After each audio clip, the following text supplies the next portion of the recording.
everybody go like this? Okay. Okay, can everybody go like this? This is how many congressional seats we're going to pick up in this state. Okay? That's how we're going to do it. Okay, good. So thank you all for being here. What we know is that nobody knows what's going to happen in a month. And let me tell you, that is a privilege. That is a joy.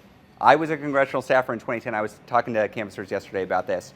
In 2010, when we were fighting for our lives in the House, we had passed the Affordable Care Act, we had passed Dodd-Frank, we had passed the stimulus, we had passed massive progressive legislation, and then as of October, heading into the election, everybody knew what was coming.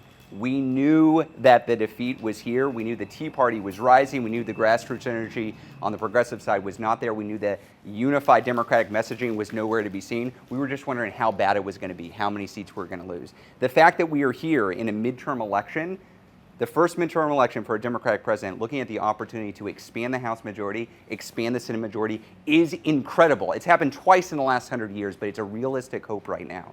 And it's a realistic hope, I think, for three reasons. One, the Republicans, these MAGA Republicans, are off the deep end.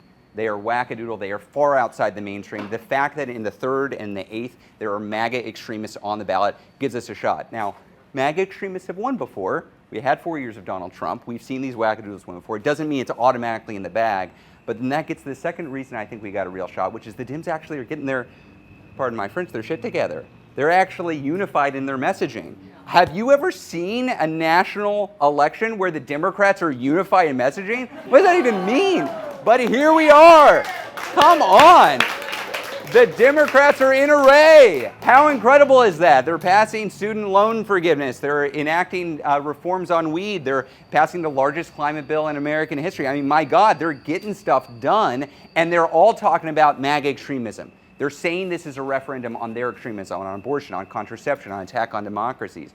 Like, the fact that we are all unified, and I see this in Washington, I see it in California, I see it in Texas, I see it in New Jersey, I see it all over when I'm talking to Indivisible groups and seeing the candidates who are in swing districts on the ballot.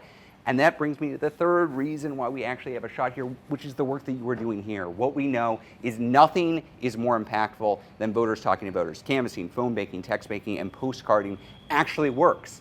I don't know if these races are going to be decided by thousands of votes, hundreds of votes, or dozens of votes or fewer. It could be any of that. Nobody knows. Now is the time to stop looking at the polls and stop getting mad at cable TV and do the voter contact, and that's what y'all are doing here. So this is how we win. Yes.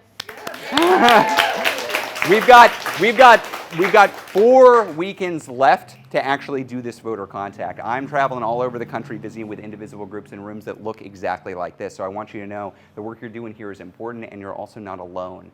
We are building the majority postcard by postcard, phone call by phone call, text by text, door by door. That's how we win this. So I'm going to shut up so we can contact more voters. But thank you for being here.